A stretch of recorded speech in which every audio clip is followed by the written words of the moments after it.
তৃণমূল কংগ্রেসেরও প্রার্থী আছে, তার সম্পর্কে আমি কি বলবো আমি জানি না কি বলবো। কারণ হচ্ছে তিনি একটা সম্ভ্রান্ত পরিবারের সন্তান।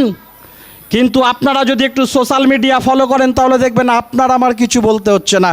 ঘরের মধ্যে খেয়ে টেয়ে শুয়ে যদি একটু সোশ্যাল মিডিয়াটা খোলেন তাহলে দেখবেন ওনার কাকা সাহেব কি বলছেন। প্রথম যখন প্রার্থী ঘোষণা হয় আমডাঙ্গায়, ওনার কাকা সাহেব বলেছিলেন আমডাঙ্গার মানুষ যদি, বাকিটা আপনাদের মনে পড়ার কথা, এই ভাষাটা আমি আর মাইকের সামনে উচ্চারণ করব না।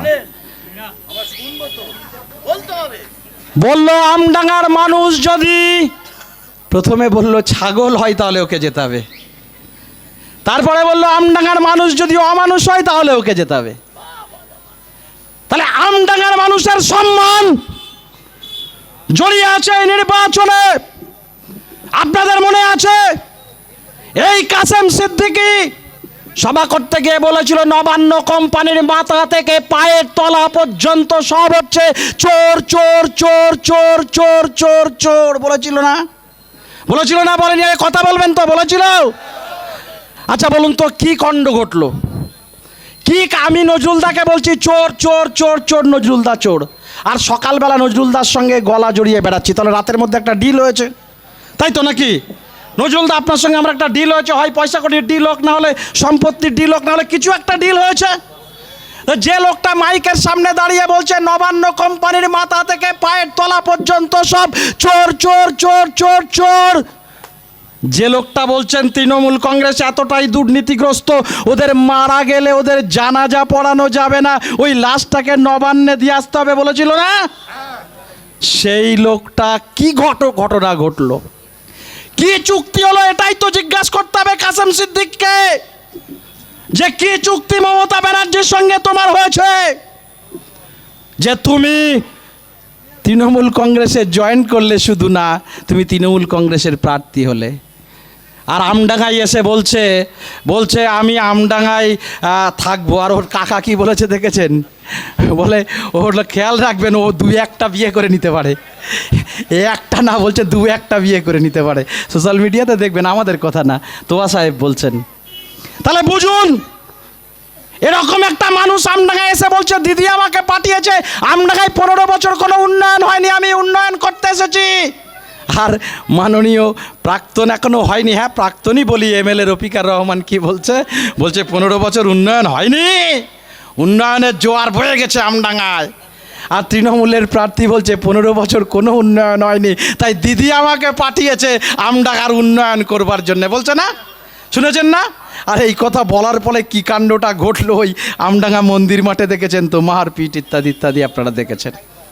কোথায় কিভাবে আমডাঙ্গাকে তৃণমূল কংগ্রেস এই প্রার্থী, শুধু শুনে রেখে দিন, সেদিন আমাদের গ্রামে গেছে মরিচাতে, আমাদের একটা পার্টি অফিস আছে রাস্তার উপরে, পার্টি অফিসের সামনে দিয়ে হেঁটে চলে যাচ্ছে ওদের কিছু লোক আছে, হঠাৎ কিছুটা পার হয়ে গিয়ে মনে হয়েছে সিপিএমের পার্টি অফিস, আবার ছুটে এসে পার্টি অফিসের ভিতরে ঢুকেছে। আমি ছিলাম না, আমি বাইরে প্রোগ্রামে ছিলাম, আমার কর্মীরা ছিল, যা ঢুকেছে সৌজন্যমূলক একটু হাত মিলিয়ে চলে গেছে।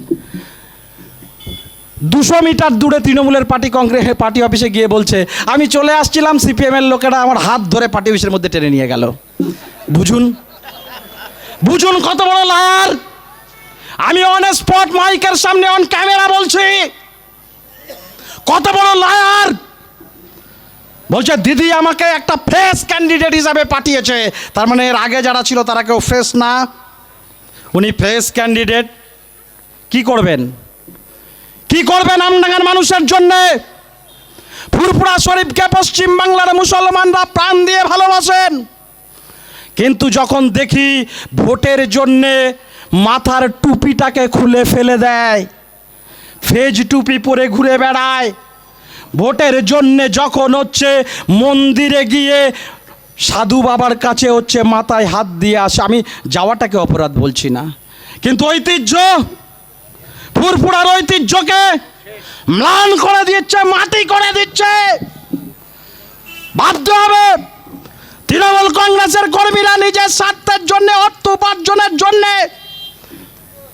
নিজের ইনকাম করবার জন্য রাজনীতি করতে পারেন, কিন্তু গোটা সমাজকে যারা রসাতলে দিচ্ছেন, গোটা সমাজকে যারা রসাতলে দিতে চায় তাদের প্রতি সমর্থন থাকবে কিনা ভাবতে হবে, একাধিকবার ভাবতে হবে।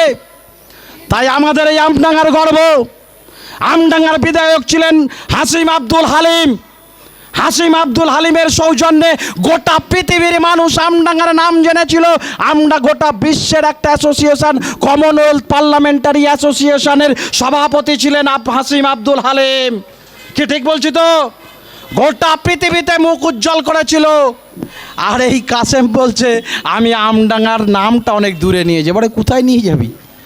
বলছে যে যাদের বলার কথা যে আল্লাহ ছাড়া কাউকে ভয় পায় না, বলছে মমতা ব্যানার্জি যদি বলে, দিদি যদি বলে, আমি আগুনের মাঝখানেও ঝাঁপ দেবো। বুঝুন, বুঝুন, আগুনের মাঝখানেও ঝাঁপ দেবো। এইরকম প্রার্থী প্রতিদ্বন্দ্বিতা করতে এসেছে আমডাঙ্গাতে। এটা আমডাঙ্গার লজ্জা, আমডাঙ্গার লজ্জা। তাই এই গোটা চত্বরে খড়ু থেকে, কুচিয়াপাড়া থেকে, গজবন থেকে, রামপুর থেকে শুরু করে, রায়পুর রবিপুর থেকে শুরু করে, এদিকে হচ্ছে পদ্মলাভপুর থেকে শুরু করে, আমি আমডাঙ্গা ব্লকের সব গ্রামের নাম আমি বলতে পারি। যে মানুষগুলো আছেন তাদেরকে ভাবতে হবে। আমি ওই যে শুরু করেছিলাম যে কথা বলে, আমি শেষ করতে চাই সেই কথা বলে, যে ভোটটা একটা মামুলি ব্যাপার নয়। অনেকে বলছেন এরা পারবে না, এরা জিরো, এরা পারবে না। আরে মানুষ যদি জোট বাঁধে, মানুষ যদি জোট বাঁধে, পৃথিবীর ইতিহাসে স্মরণীয় আছে। আপনারা হিটলারের কথা শুনেছেন, যে হিটলার তার জার্মানিতে যে শাসন, অত্যাচার, নিপীড়ন করত, সেই হিটলারেরও শেষ অবস্থা কি হয়েছিল পৃথিবীর মানুষ জানে। ফলে মানুষ যদি সিদ্ধান্ত করে, গ্রামের খেটে খাওয়া শ্রমজীবী মানুষ যদি সিদ্ধান্ত করে, আমরা জোটবদ্ধভাবে এবারের নির্বাচনে এই অপশক্তি বিজেপি এবং এই বিজেপির 1 নম্বর দোসর তৃণমূল এবং তার হচ্ছে সঙ্গে দুর্নীতিগ্রস্ত। আমার আবার একটা কথা মনে পড়ে গেল এই দুর্নীতিগ্রস্ত বলাতে। এই তৃণমূল কংগ্রেসের নেত্রী সেদিন হাবড়াতে মিটিং করছে, আর বলছে হাবড়া বিধানসভা কেন্দ্রে বালু, বালু মানে জ্যোতিপ্রিয় মল্লিক, যে ওই রেশন খাদ্য, গম চাল এসব কেলেঙ্কারিতে চুরি করে জেলে ছিল, তাকে প্রার্থী করেছে। আচ্ছা বলুন তো, মমতা ব্যানার্জি যদি সৎ হতো এই বালু একে প্রার্থী করতো? আরও অনেক আছে, আমি ওই মদন টদন আছে, আমি তৃণমূলের নাম বলতে গেলে অনেক, কিন্তু যে কারণে আমি কথাটা বললাম, বলছে এই যে বালু আমার প্রিয় পাত্র। আচ্ছা কেন প্রিয় পাত্র? যে লোকটা চাল চোর, গম চোর, রেশন চোরের দায়ে জেল খেটেছে, সেই লোকটাই হচ্ছে প্রিয় পাত্র। বলছে মানুষটা কেমন তার সঙ্গী দেখে বোঝা যায়। মমতা ব্যানার্জি কেমন তার সঙ্গী দেখে বোঝা যায়। যখন চাল চোর, গম চোর তার প্রিয় পাত্র হয়, তাহলে বোঝা যায় তৃণমূল কংগ্রেস কেমন। ফলে এই নির্বাচন, আমি জানি অতীতের অনেক রেকর্ড আছে এই এলাকাতে। 11 সালের পর থেকে, কেন তার অনেক আগে থেকে এই এলাকায় আমি আসি, সভা করি, এই গ্রামের বিভিন্ন মানুষের সঙ্গে আমার সম্পর্ক আছে, আমি জানি। আমার ধারণা বহু মানুষ আমাকে চেনেন। 11 নির্বাচনের পরে আমরা দেখেছি এই কুচিয়াপাড়া এই এলাকাতে কি তাণ্ডব করেছে তৃণমূল কংগ্রেস। ঘর ভেঙেছে, বাড়ি ভেঙেছে, রাস্তা দখল করে নিয়েছে, কেস দিয়েছে, অনেক উদাহরণ আছে। তখন গোটা আমডাঙ্গাতে সবচাইতে বেশি সন্ত্রাস করতো এখানে, মানুষ ভয় পেত। আপনাকে মনে রাখতে হবে 5 বছর পরে একটা সুযোগ কিন্তু বারবার আসবে না। 29 এপ্রিলে ওই যে শুরু করলাম বোতাম টিপুন, এই বোতাম টিপার পরে গিয়ে যতই ভাবুন আর কিছু হবে না, কিন্তু বোতামটা যদি ভালো করে টিপতে পারেন, মনের মধ্যে রাগ, ক্ষোভ, ক্রোধ নিয়ে যদি আপনি বুথে ঢুকতে পারেন, যে না, যারা আমার জাতিকে বারে বারে আক্রমণ করছে, যারা বজ্জাতি করছে, যারা গরিব বেকারের কাজ নেই, নতুন বেকার যুবকদের কোনো কাজ দিতে পারছে না, কলকারখানা নেই, যারা পশ্চিমবাংলাকে চুরি করে দুর্নীতির আঁকড়া তৈরি করেছে, তার বিরুদ্ধে এই 5 বছর পরে আমি সময় পেয়েছি। এই 5 বছর পরে আসলাম বোতাম টিপতে। আমি 5 বছর পরে বোতাম টিপতে এসেছি, এমনভাবে বোতাম টিপব এই পশ্চিমবাংলার মাটিতে, আমডাঙ্গার মাটিতে আমাদের সকলের প্রিয় প্রার্থী বিশ্বজিৎ মাইতি জয়যুক্ত হবে। আর ওই তৃণমূল কংগ্রেস বিজেপি পশ্চিমবাংলার মাটি মাটি থেকে, আমডাঙ্গার মাটি থেকে এমন শিক্ষা পাবে যে আমডাঙ্গাতে আর কখনো তৃণমূল কংগ্রেস মাথা তুলতে পারবে না। সেই সিদ্ধান্ত আপনাদের করতে হবে। আগামী 29শে এপ্রিল আসুন, সকাল সকাল চলুন, বুথে চলুন, খাম চিহ্নে ভোট দিন। বামফ্রন্ট সমর্থিত আইএসএফ প্রার্থী বিশ্বজিৎ মাইতি জয়যুক্ত হবার পরে এই আমডাঙ্গার মাটিতে আমরাই নতুন খেলা করব, এই আমডাঙ্গার উন্নয়ন আমরাই করব। সেই আশা, সেই আত্মনির্ভরতা, সেই আত্মবিশ্বাস নিয়ে আমরা এখান থেকে যাব। শুধু এখান থেকে গেলে হবে না, ফিরে গিয়ে বুথের মধ্যে একটা সভা করে ভোটে জিততে পারবেন না।